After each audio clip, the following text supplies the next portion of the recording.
everybody. Welcome to our first corrections of December. Some people tried to correct me for saying chomping at the bit. They said the correct use was champing at the bit. You know, to mean someone who is anxious, who wants to get to it. I checked. It was originally champing. Both are acceptable. I don't like using champ. I thought champing meant when President Biden was so anxious, he ordered his dog to bite you.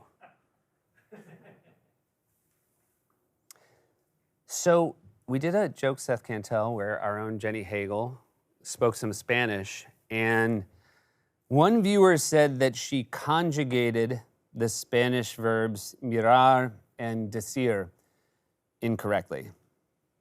And if that's true, no está bien.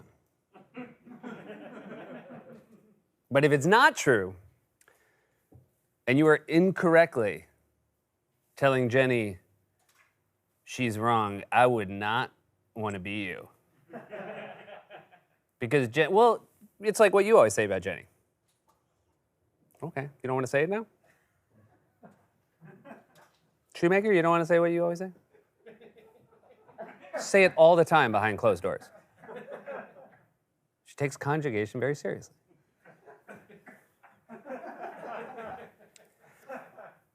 You both summon Beetlejuice by saying his name 3 times, and you banish him 3 times. People said I got it wrong. Both are fine, and shame on you. People said, I thought when you were calling Andy Samberg, you were calling Michael Keaton. I got his number. Just not gonna call him in the middle of corrections.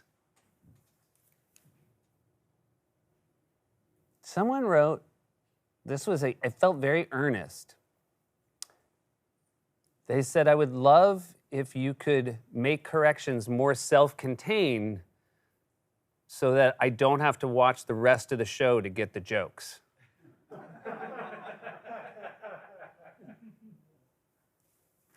It's like someone saying, could the letters to the editor just be about the editor?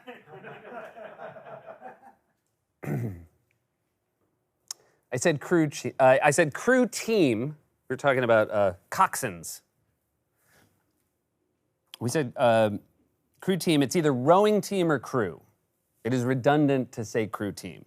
Be like saying insufferable jackals. Some British people have been complaining that I call out a lot of the contradictions in British pronunciation while ignoring that American English also has the same contradictions. Like someone from England said, all right, how about this? How come you call one of your states Kansas and another one Arkansas? I don't get what her point was. It's not in part upon, it's in part to. It's suffice to say, not suffice it to say. Again, I've gone through this before. I hate when you just burn me on a flub. I did in the Thanksgiving show, or the Thanksgiving corrections, I guess it was, pronounced Pigram. Obviously, it's not Pigram. Pigram isn't a word. Pilgram is a word. I looked this up because I thought so. A pilgrim is a pilgrim's name that uses all 7 letters.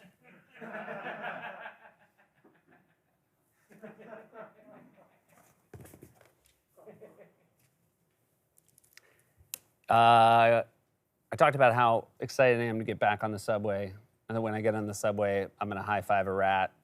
Can't high-five a rat. Rats only have 4 fingers. So if you ever want to celebrate with a rat, say up top.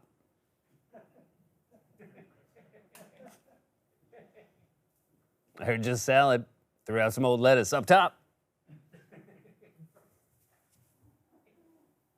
We talked about Donald Trump meeting the green M&M backstage at a Bon Jovi concert in 1986. The sexy green M&M was not introduced until 1995. Because it wasn't until 1995. And it is interesting because it just speaks to how much norms change over time. Before 1995, it was considered weird to want to candy.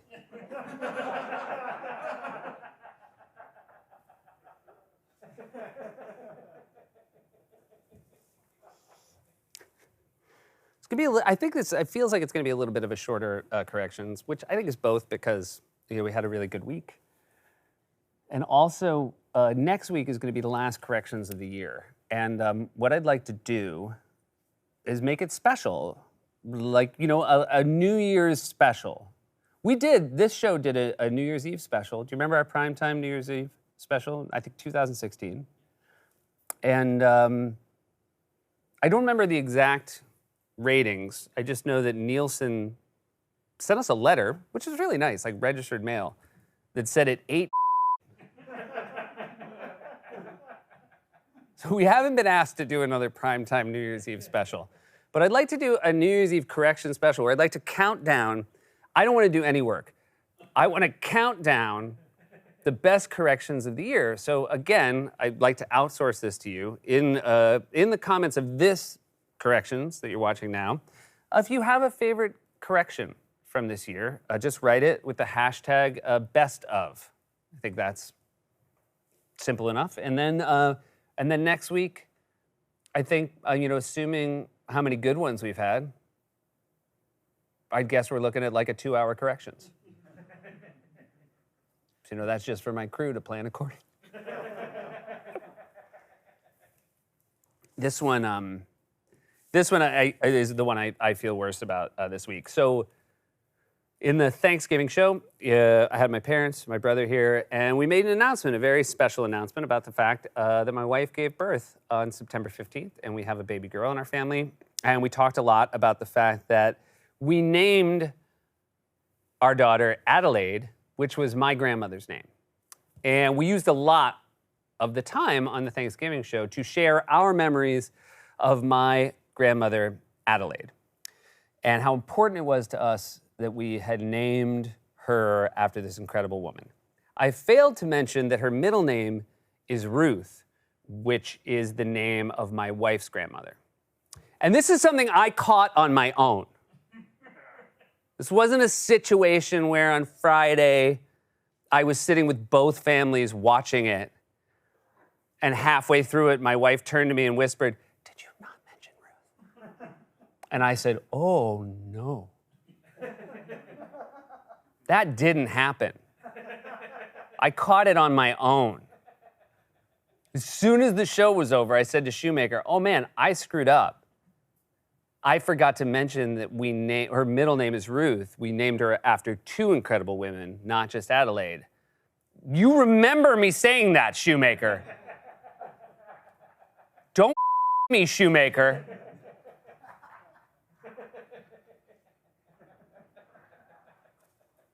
But I think it's more meaningful that I caught it on my own.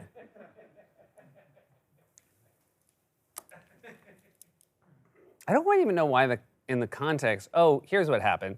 So in the Thanksgiving show, it's always my parents, and we always have, we don't have a closer look in the Thanksgiving show, and we've done over the years, back in my day, we've done Clear the Air, we've done a few teen slangs, You Burnt.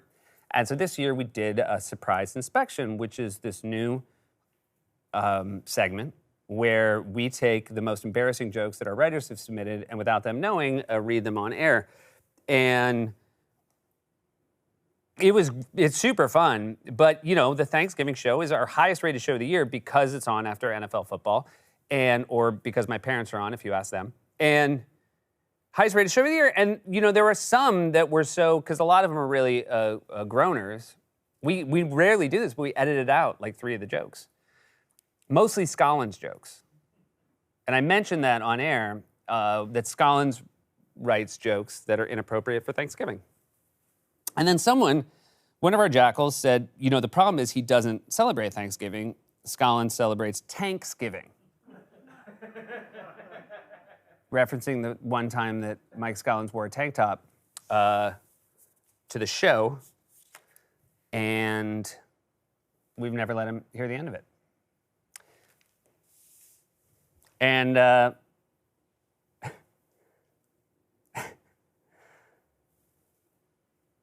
I was thinking about it because a lot of people said, hey, that's really unfair. Like, what about us jackals? We want to see all the jokes.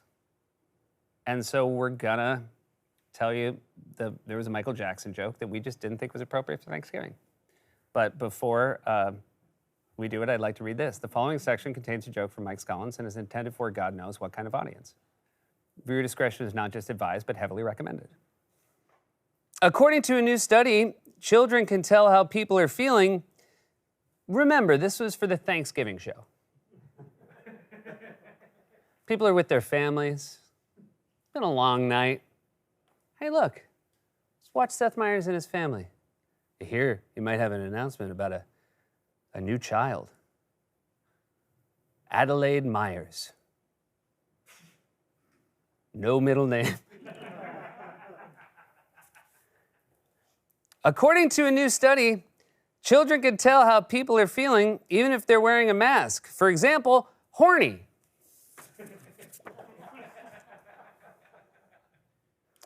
And that wraps it up.